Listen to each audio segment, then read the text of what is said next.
ಕ್ಷುಲ್ಲಕ ಕಾರಣಕ್ಕೆ ಅಟ್ರಾಸಿಟಿ ಕೇಸುಗಳನ್ನು ದಾಖಲಿಸಿ ಸಮಾಜದಲ್ಲಿ ಸ್ವಾಸ್ಥ್ಯ ಕದಡುವ ಕೆಲಸಗಳನ್ನು ಮಾಡುತ್ತಿರುವ ದಲಿತ ಮುಖಂಡ ಕೋಡಿಗಲ್ ರಮೇಶ್ ರವರ ವಿರುದ್ಧ ಸೂಕ್ತ ಕಾನೂನು ರೀತಿ ಕ್ರಮ ಜರುಗಿಸಿ ಗಡೀಪಾರು ಮಾಡಬೇಕೆಂದು ರಾಜ್ಯ ಒಕ್ಕಲಿಗರ ಸಂಘದ ಪ್ರಧಾನ ಕಾರ್ಯದರ್ಶಿ ಕೋನಪ್ರೆಡ್ಡಿರವರು ಪೊಲೀಸರನ್ನು ಒತ್ತಾಯಿಸಿದ್ದಾರೆ.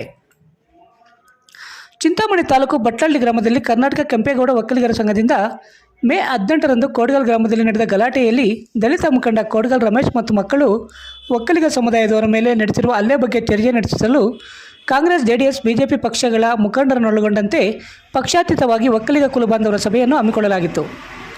ಈ ಸಭೆಯಲ್ಲಿ ರಾಜ್ಯ ಒಕ್ಕಲಿಗರ ಸಂಘದ ಪ್ರಧಾನ ಕಾರ್ಯದರ್ಶಿ ಕೋನಪ್ರೆಡ್ಡಿರವರು ಪಾಲ್ಗೊಂಡು ಒಕ್ಕಲಿಗ ಕುಲಬಾಂಧವರನ್ನು ಉದ್ದೇಶಿಸಿ ಮಾತನಾಡಿ, ನಮ್ಮ ಹೋರಾಟ ಯಾವುದೇ ಒಂದು ಸಮಾಜ, ಪಕ್ಷ ಅಥವಾ ವ್ಯಕ್ತಿಯ ಮೇಲೆ ಅಲ್ಲ. ಇಲ್ಲಿ ಎಲ್ಲ ಸಮುದಾಯಗಳು ಶಾಂತಿ ಸೌಹಾರ್ದತೆಯಿಂದ ಬದುಕು ಬಾಳುತ್ತಿದ್ದು, ಸಮಾಜದಲ್ಲಿ ಶಾಂತಿಯನ್ನು ಕದಡುತ್ತಿರುವವರ ವಿರುದ್ಧ ಮೇ 18ರಂದು ನಡೆದ ಗಲಾಟೆಯಲ್ಲಿ ಈಗಾಗಲೇ ರೌಡಿ ಶೀಟರ್ ದುಷ್ಟ ಕೋಡಿಗಲ್ ರಮೇಶ್ ಮತ್ತು ಮಕ್ಕಳು ಪೌಲ್ಟ್ರಿ ಫಾರಂಗೆ ಪೀಡ್ ತೆಗೆದುಕೊಂಡು ಹೋಗುತ್ತಿರುವ ಸಂದರ್ಭದಲ್ಲಿ ಕೋಡಿಗಲ್ ಗ್ರಾಮದ ಕೆವಿ ಚಂದ್ರಶೇಖರ್ ರೆಡ್ಡಿ ಹಾಗೂ ಆಂಧ್ರಪ್ರದೇಶದ ರಾಮಾಪುರ ಗ್ರಾಮದ ಮಂಜುನಾಥ್ ರೆಡ್ಡಿರವರ ಮೇಲೆ ಗಲಾಟೆ ಮಾಡಿ ವಿನಾಕಾರಣ ಹಲ್ಲೆ ಮಾಡಿ ಇವರ ವಿರುದ್ಧವೇ ಅಟ್ರಾಸಿಟಿ ದೂರು ದಾಖಲಿಸಿರುವುದಲ್ಲದೆ ಇವರು ಸುತ್ತಮುತ್ತಲಿನ ಗ್ರಾಮಗಳಲ್ಲಿ ವಿನಾಕಾರಣ ಗಲಾಟೆಗಳನ್ನು ಮಾಡಿ ಸಮಾಜದಲ್ಲಿ ಸ್ವಾಸ್ಥ್ಯ ಕದಡುವಂಥ ಕೆಲಸಗಳನ್ನು ಮಾಡುತ್ತಿದ್ದು, ಇವರ ವಿರುದ್ಧ ಸೂಕ್ತ ತನಿಖೆ ನಡೆಸಿ ಪೊಲೀಸರು ಪ್ರಕರಣದ ಸತ್ಯಾಸತ್ಯತೆಯನ್ನು ಪತ್ತೆ ಹಚ್ಚಿ ತಪ್ಪಿತಸ್ಥರ ವಿರುದ್ಧ ಸೂಕ್ತ ಕಾನೂನು ಕ್ರಮ ಜರುಗಿಸಿ ಕೋಡಿಗಲ್ ರಮೇಶ್ ಅವರನ್ನು ಗಡೀಪಾರು ಮಾಡುವಂತೆ ಪೊಲೀಸರನ್ನು ಒತ್ತಾಯಿಸಿದ್ದಾರೆ. ಸಭೆಯನ್ನು ಉದ್ದೇಶಿಸಿ ಒಕ್ಕಲಿಗರ ಸಂಘದ ನಿರ್ದೇಶಕ ಡಾಕ್ಟರ್ ರಮೇಶ್, ಯಲವಳ್ಳಿ ರಮೇಶ್ ಅವರ ಮಗ ಜನಾರ್ದನ್ ಮತ್ತಿತರರು ಮಾತನಾಡಿದರು. ಇನ್ನು ಸಭೆಯ ನಂತರ ಕರ್ನಾಟಕ ಕೆಂಪೇಗೌಡ ಒಕ್ಕಲಿಗರ ಸಂಘದ ಪದಾಧಿಕಾರಿಗಳು ಕೋಡಿಗಲ್ ರಮೇಶ್ ಅವರ ವಿರುದ್ಧ ಸೂಕ್ತ ಕ್ರಮ ಜರುಗಿಸಿ ಗಡೀಪಾರು ಮಾಡುವಂತೆ ಒತ್ತಾಯಿಸಿ ಕೆಂಚಾರಹಳ್ಳಿ ವೃತ್ತದ ಪ್ರಭಾರ ಸಿಐ ಜನಾರ್ದನ್ ಅವರಿಗೆ ಮನವಿ ಸಲ್ಲಿಸುವ ಮೂಲಕ ಒತ್ತಾಯಿಸಿದ್ದಾರೆ. ಇನ್ನು ಮುಂಜಾಗ್ರತಾ ಕ್ರಮವಾಗಿ ಬಟ್ಲಳ್ಳಿ ಪೊಲೀಸರು ಬಟ್ಲಳ್ಳಿ ಪೊಲೀಸ್ ಠಾಣಾ ಸುತ್ತಮುತ್ತ ಬಿಗಿ ಪೊಲೀಸ್ ಬಂದೋಬಸ್ತ್ ವ್ಯವಸ್ಥೆ ಮಾಡಿದ್ದರು. ಈ ಸಂದರ್ಭದಲ್ಲಿ ಕರ್ನಾಟಕ ರಾಜ್ಯ ಒಕ್ಕಲಿಗರ ಸಂಘದ ರಾಜ್ಯಾಧ್ಯಕ್ಷ ಗೋಪಲ್ಲಿ ಜಿಎಸ್ ರಘುನಾಥ್ ರೆಡ್ಡಿ, ರಾಜ್ಯ ಸಂಚಾಲಕ ಬೂರುಮಕ್ಕಳ್ ಬೈರೇಗೌಡ, ಮುಖಂಡರಾದ school Subbareddy, Madamangala Chandrappa, Ragottalli Raghunath Reddy, Batlahalli Bhaskar Reddy, Kadadalmari Byreddy, borewell Narayanaswamy, Nandanavana Sriram Reddy, Ashwath Reddy, Mudlahalli borewell Ravi, Sadashiva Reddy, bar Chowdreddy, SM Venkataramanappa, Arvind Reddy, Palanarayanaswamy, Kodigal Chandrashekar Reddy ಸೇರಿದಂತೆ ಕಾಂಗ್ರೆಸ್, ಜೆಡಿಎಸ್, ಬಿಜೆಪಿ ಪಕ್ಷಗಳ ಒಕ್ಕಲಿಗ ಸಮುದಾಯದ కులబాంధವರು మತ್ತಿతరులు ఉపస్థితరిದ್ದರು. డిఎస్ఎస్కి కాదు, మరీ ఒక కోడిగల్ రమేష్ వ్యక్తి అనే పైన మనమందరూ ఇది చేయాల్సి వచ్చింది. అటాక్ మన జమీన్లంతా వాడే దున్నిపించి వేరే ఇవంతా చేస్తూ ఉండేదాన్ని. ఇంకా వాళ్ళ పైన ఒకరి పైన కానీ వేరే డిఎస్ఎస్ వాళ్ళ పైన మనకేమీ ద్వేషం లేదు. మనకింటి వాళ్ళు ఉన్నారు, వాళ్ళకింటి మనము ఉంటాము. వాళ్ళు మనకి స్పందిస్తూ ఉన్నారు, మనం వాళ్ళకి స్పందిస్తూ ఉన్నాము. సుమారు ఈ 15-20 ఏళ్ళు ఇంకా వాళ్ళది దౌర్జన్యం జాస్తి అయిపోయింది. వాళ్ళతోనే అమాయకులతో ఎత్తుకట్టేది, మనోళ్ళ పైన కేసు లేపించేది, మళ్ళీ వాడే రోల్ కాల్ చేసుకునే దాన్ని. ఇంకా మనమందరూ ఇప్పుడు చేరే సమయం వచ్చింది. మన జనాలంతా తొందర అయింది. దాన్ని ఇంకా మనము మన డైరెక్టర్లు, డిస్ట్రిక్ట్ డైరెక్టర్లు ఇంకా పోయిండే, బెంగళూరుకి పోయిండే, అట్లా మన కాన్ఫరెంట్ అన్న వాళ్ళు, రమేష్ వాళ్ళు, యలవల్లి రమేష్ వాళ్ళు, వీళ్ళందరినీ మనము ఇచ్చేసి మనం వానిపైన సుమారు కేసులు ఉండే కూడా వాడు మనపైనే మొదలుగా ఇది అట్రాసిటీ ఇవంతా కంప్లైంట్లు ఇస్తాడు. మన కేసులు ఎనికి పడుతూ ఉన్నాయి. దాన్ని ఇంకా మనం అందరూ చేరి వానిపైన గడీపారు చేపించేకి ఆస్పదం చేయాలంటని అందరూ చేరి మనం ఇది చేయాలంటని. ఈడ పార్టీ ఇది లేదు, ఏమీ లేదు. అందరూ టోటల్గా ఓబ్లీ మళ్ళీ 2-3 ఓబ్లీ ఇంకా వాళ్ళని ఇంకా తొందర అయిన వాళ్ళందరూ కలిసింటారు.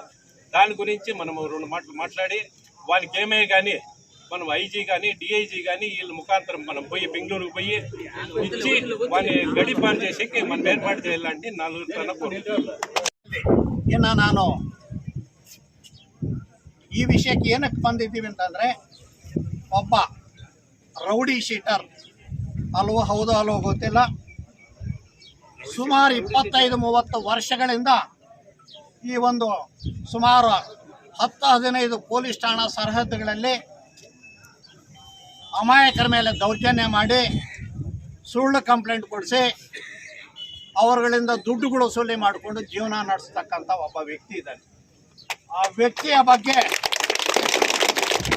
ಸರ್ಕಾರ ಮತ್ತು ಇಲಾಖೆ ದಿಟ್ಟತನದ ಕ್ರಮ ಜರುಗಿಸಲಿಲ್ಲ ಅಂದರೆ ಒಕ್ಕಲಿಗರ ಶಕ್ತಿ ಪ್ರದರ್ಶನ ಅವತ್ತಿರ್ತದೆ,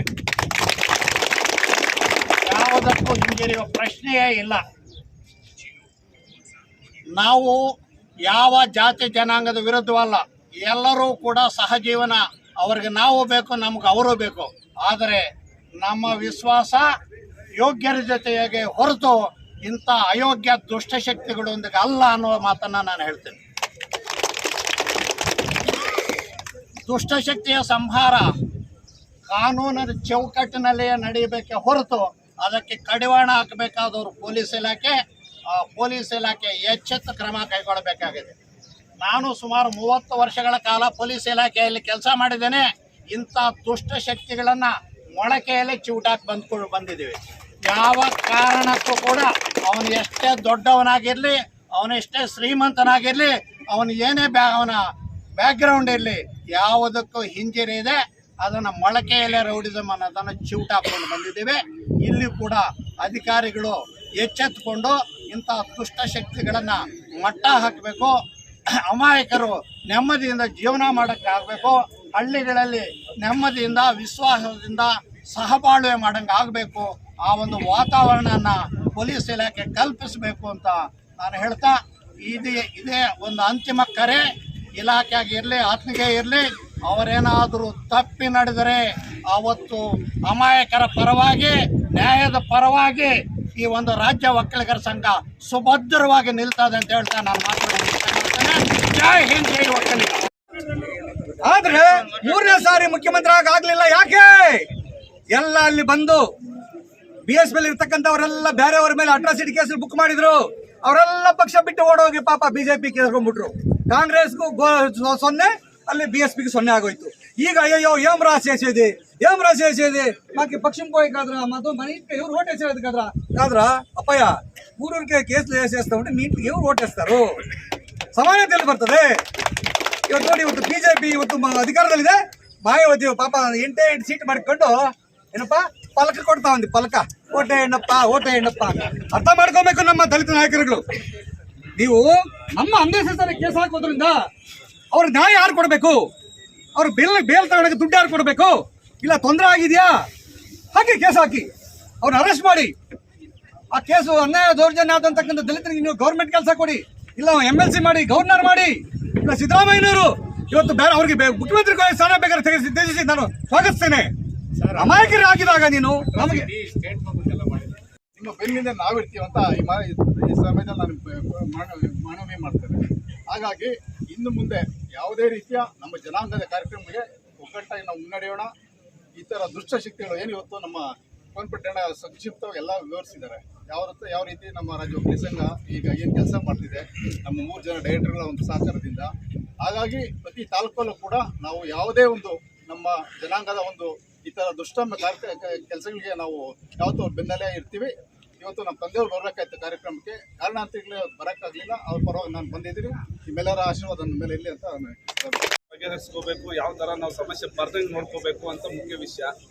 ನನ್ನ ಅನಿಸಿಕೆ 1-2 ವಿಷಯ ಎಲ್ಲರಿಗೂ ತಿಳಿಸ್ತೀನಿ. ನನ್ನ ಅನುಭವ, ನನ್ನ ಅನಿಸಿಕೆ ಏನು. ಇವತ್ತು ಯಾವ ವ್ಯಕ್ತಿ ವಿರುದ್ಧ ನಾವು ಸೇರಿ ಏನೋ ತೊಂದರೆ ಆಗಿದೆ, ಎಲ್ಲ ಸೇರಿ ಏನೋ ಮಾಡಬೇಕು, ನಮ್ಮ ಶಕ್ತಿ ಪ್ರದರ್ಶನ ಮಾಡಬೇಕು ಅಂತ ಎಲ್ಲ ಉದ್ದೇಶದಿಂದ ನಾವೆಲ್ಲ ಇಲ್ಲಿ ಸೇರಿದ್ದೀವಿ. ನಾವು ಇವತ್ತಿಗೆ ಇದನ್ನು ಇಲ್ಲೇ ಬಿಡದೆ ಮುಂದಿನ ದಿನಗಳಲ್ಲಿ ನಾವು ಮಾಡುವಂಥ ಕೆಲಸ ಜಾಸ್ತಿ ಮಾಡಬೇಕು. ಪ್ರತಿಯೊಬ್ಬರು ವಾಲಂಟ್ರಿಯಾಗಿ, ಇಂಡಿವಿಜುವಲ್ ಆಗಿ, ಪರ್ಸನಲ್ ಆಗಿ ತಗೊಳ್ಳೇಬೇಕು. ಇವಾಗ ಏನಾಗಿದೆ ನಮ್ಮ ಪರಿಸ್ಥಿತಿ ಅಂದರೆ, ನಮ್ಮ ಭಾರತ ದೇಶದಲ್ಲಿರೋದೇ ನಮ್ಮ ಮನೆಯಲ್ಲಿ ಗಾಂಧಿ ಹುಟ್ಟಬೇಕು, ಪಕ್ಕದ ಮನೆಯಲ್ಲಿ ಭಗತ್ ಸಿಂಗ್ ಹುಟ್ಟಬೇಕು, ಈ ಕಡೆ ಮನೆಯಲ್ಲಿ ಸುಭಾಷ್ ಚಂದ್ರ ಹುಟ್ಟಬೇಕು, ಅವ್ರು ಕಾವಲಿರ್ಬೇಕು. ನಮ್ಮ ಮನೇಲಿ ಗಾಂಧಿ ಹುಟ್ಟಬೇಕು. ಈ ನಿರ್ಧಾರ ಬಿಡಬೇಕು ಫಸ್ಟ್. ಎಲ್ಲರೂ ವಾರಂಟಿಯಾಗಿ ಒಬ್ಬೊಬ್ಬ ಒಕ್ಕಲಿಗೆ ಸೈನಿಕನಾಗಿರಬೇಕು ಕುಲಕ್ಕೋಸ್ಕರ.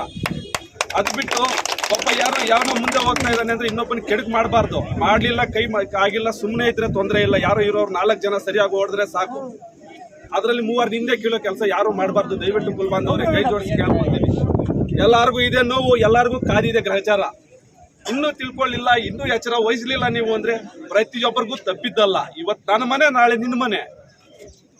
ನಾನು ಒಂದು ಸಮುದಾಯದ ಬಗ್ಗೆ ನಾನು ವಿರುದ್ಧವಾಗಿ ಮಾತಾಡ್ತಾ ಇಲ್ಲ, ಇರೋ ಸಮಸ್ಯೆ ಬಗ್ಗೆ ಮಾತಾಡ್ತಾ ಇದ್ದೀನಿ. ನಮ್ಮ ಕುಟುಂಬದವ್ರಿಗೆ, ನಮ್ಮ ಕುಲಕ್ಕಿರೋ ಸಮಸ್ಯೆ ಬಗ್ಗೆ ನಾನು ಮಾತಾಡ್ತಾ ಇದ್ದೀನಿ.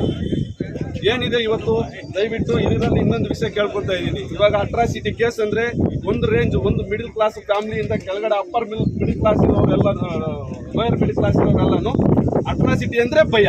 ಅವ್ನು ಸಾಲ ಕೇಳೋದಕ್ಕೆ ಭಯ, ಅವ್ನಿಗೆ ಕೊಟ್ಟಿರೋ ಸಾಲ ಕೇಳೋಕ್ಕೆ ಭಯ, ಕೆಲ್ಸಕ್ಕೆ ಬರ್ತೀನಿ ಅಂತ ದುಡ್ಡು ವಾಪಸ್ ಕೇಳಕ್ಕೆ ಭಯ, ಕೆಲ್ಸಕ್ಕೆ ಬರ್ತೀನಿ ಅಂತ ಬರಲ್ಲ, ಕೆಲಸ ಸರಿಯಾಗಿ ಮಾಡಿಲ್ಲ ಅಂತ ಅವನು ದಬಾಯಿಸಕ್ಕಿಲ್ಲ. ಅವ್ರು ಭಯ ಬಿಟ್ಟು ಎಲ್ಲ ಬಿಟ್ಕೊಡೋದು, ಭಯ ಪಡೋರು ಜಾಸ್ತಿ ಇದ್ದಾರೆ ನಮ್ಮ ಸಮುದಾಯದಲ್ಲಿ. ದಯವಿಟ್ಟು ಇವ್ರಿಗೆಲ್ಲ ಒಂದು ಸ್ವಲ್ಪ ಧೈರ್ಯ ತುಂಬೋ ಕೆಲಸ ಮಾಡಬೇಕು. ಇವ್ರಿಗೆಲ್ಲ ಸ್ವಲ್ಪ ಅಟ್ರಾಸಿಟಿ ಕೇಸ್ ಅಂದ್ರೆ ಸ್ವಲ್ಪ ಅವೇರ್ನೆಸ್ ಕೊಡಬೇಕು. ಯಾರು ನಮ್ಮಲ್ಲಿ ಹಿರಿಯರು ನ್ಯಾಯಾಧೀಶರಿದ್ದಾರೆ, ವಕೀಲರಿದ್ದಾರೆ, ಅವ್ರನ್ನೆಲ್ಲ ಕರೆಸಿ ಒಂದಿನ ಇದೇ ನಮ್ಮ ಗ್ರಾಮದಲ್ಲೇ ದೊಡ್ಡ ದೊಡ್ಡ ಜಾಗಗಳಿದಾವೆ, ಅಲ್ಲಿ ಒಂದು ದೊಡ್ಡ ಕಾರ್ಯಕ್ರಮ ಮಾಡ್ರಿ. ದಯವಿಟ್ಟು ಎಲ್ಲರಿಗೂ ಅವೇರ್ನೆಸ್ ಕೊಡ್ರಿ. ನಮ್ಮ ಕುಲದಲ್ಲಿ ಯಾರಾದ್ರೂ, ನಾನು ಏನ್ ಹೇಳ್ತೀನಿ, ನಮ್ಮಲ್ಲಿ 100 ರಾಜಕೀಯ, ಯಾರಿಗೂ ಅಬ್ಜೆಕ್ಷನ್ ಇಲ್ಲ. ನಿನಗೆ ಬೇಕಾದ ಪಕ್ಷದಲ್ಲಿ ನೀನು ದುಡಿ, ನನಗೆ ಬೇಕಾದ ಪಕ್ಷದಲ್ಲಿ ನಾನು ದುಡಿತೀನಿ. ಕುಲದ ವಿಷಯ ಬಂದಾಗ ನಿನ್ನ ರಾಜಕೀಯ ಪಕ್ಕಕ್ಕೆ ಮಡಗಬೇಕು. ಬೇರೆ ಕಮ್ಯುನಿಟಿದು ಯಾವ್ದಾದ್ರು ನಮ್ಗೇನಾದ್ರು ಥ್ರೆಟ್ ಬಂದಾಗ, ನಮ್ಗೆ ಅಪಾಯ ಬಂದಾಗ ನಾವಿಬ್ರು ಒಂದಾಗಬೇಕು. ದಯವಿಟ್ಟು ದೊಡ್ಡವ್ರನ್ನ ಕರೆಸಿ ಒಂದ್ ಸ್ವಲ್ಪ ಅವೇರ್ನೆಸ್ ಕೊಟ್ಟೆವು. ನ್ಯಾಯಾಧೀಶರನ್ನ, ವಕೀಲರನ್ನ ಕರೆಸಿ, ಒಂದ್ ಸ್ವಲ್ಪ DC ಸಾಹೇಬ್ರನ್ನ ಕರೆಸಿ, ಇವಾಗ ಡಾಕ್ಟರ್ ಸಾಹೇಬ್ರು ಹೇಳ್ದಂಗೆ ನಮಗೂ ಒಂದು ಸ್ವಲ್ಪ ಸೆಕ್ಯೂರ್ ಮಾಡಿಕೊಡ್ಬೇಕು ಲೀಗಲ್ ಆಗಿ. ಇದು ಒಂದು ಸಮಸ್ಯೆ. ಇವತ್ತು ಚಂದ್ರಾಗಿದೆ, ನಾಳೆ ಇನ್ನೊಬ್ಬರಿಗಾಗಿದೆ ಅಂತಲ್ಲ, ನಾಳೆ ನಮಗೂ ಬರ್ತಾನೆ ಇದೆ. ಇಷ್ಟೊತ್ತು 3 ಸಾರಿ ಸೇರಿದ್ದೀವಿ. ಇವತ್ತು ಬಿಟ್ರೆ ನಾಳೆ ಮರೀತೀವಿ.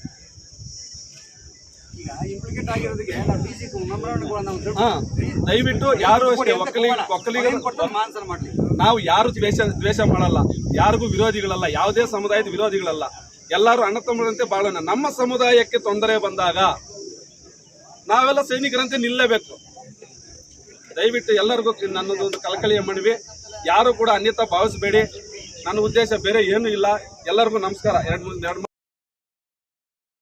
ಸಮಸ್ಯೆ నాకు ఇదివరకు ఏం తెల్ల జస్ట్ నారాయణ స్వామి ఫోన్ చేసింది సార్. నారాయణ స్వామి పక్కనంతా పొద్దున్నంతా ఫోన్ చేశాను. ఇక పోలీసు పట్టుకోవాలి రావాలి మాట్లాడతానప్పా మాట్లాడతాను. నారాయణ స్వామి ఫోన్ చేసి ఈ ఇష్యూనే నాకు తెల్ల యాక్చువల్గా తెలిసా. సరే సీదా వస్తానప్ప అని వచ్చేటప్పుడు కావాల కోడికలు లేట్ అయిందని క్షమిస్తారు. ಇವತ್ತು ఏమి ఈ విషయాన్ని సేరినారు భాస్కర్ బాగా చెప్పారు. ಯಾವುದೇ సముదాయం పైన మనకేమి జిడ్డు లేదు, మనకి ಯಾವ సముదాయం పైన విరోధం లేదు. సముదాయం వాళ్ళు వేరే సముదాయం వాళ్ళు ఈ ತರ చేసినప్పుడు ముఖ్యంగా ఈడ పోలీసు ఇలాక వాళ్ళు ఉంటారు. మనకు బట్టలు లేకుండా వాళ్ళు బట్టలు వేసుకోకుండా వచ్చింటారు. అలాంటే గవర్నమెంట్ గారికి చాలా అనుభవం. ఒక అట్రాసిటీ కేసు ఇస్తానే అట్రాసిటీ ఏళ్ళంటే ఏమి లేదు. ఎఫ్ఐఆర్ అయినా ఇన్వెస్టిగేషన్ చేసి మీరు రిపోర్ట్ వాస్తవంగా వాడు ఏమో తప్పు చేసి ఒక అట్రాసిటీ ఇచ్చేప్పటికీ ఒక అట్రాసిటీ రిజిస్టర్ చేసి పడిపోయిన ఎఫ్ఐఆర్ ఇది సమంజసం కాదు పోలీసు ఇలాగా.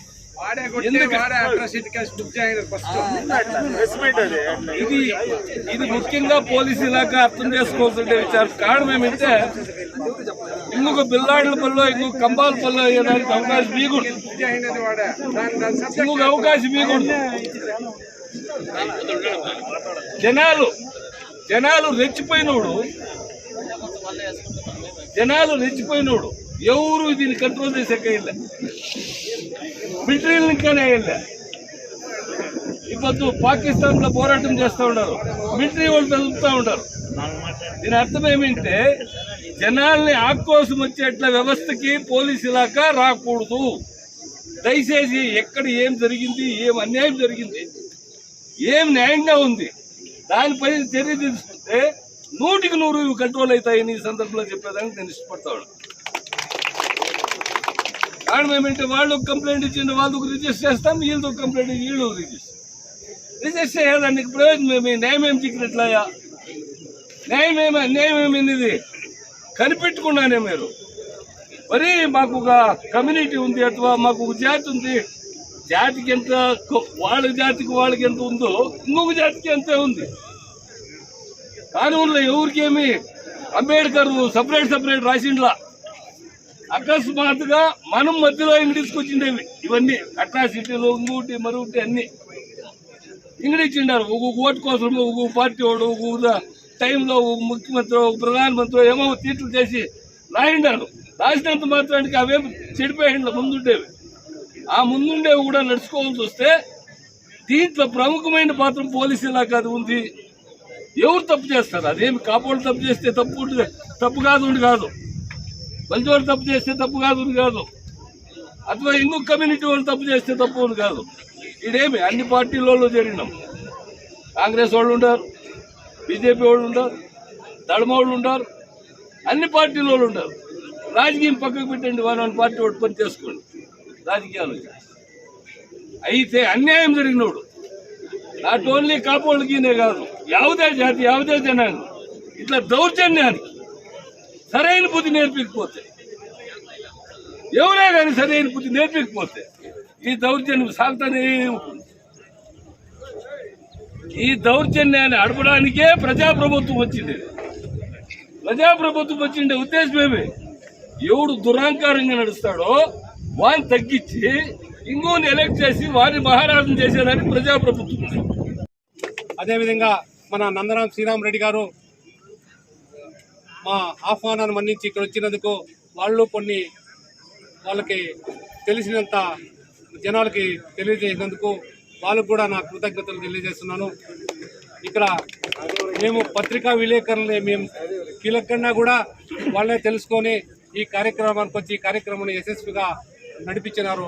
వాళ్ళు కూడా సహా మా అందరి తరఫున మీకు పత్రికా విలేకరులకు నా ధన్యవాదాలను తెలియజేస్తున్నాను.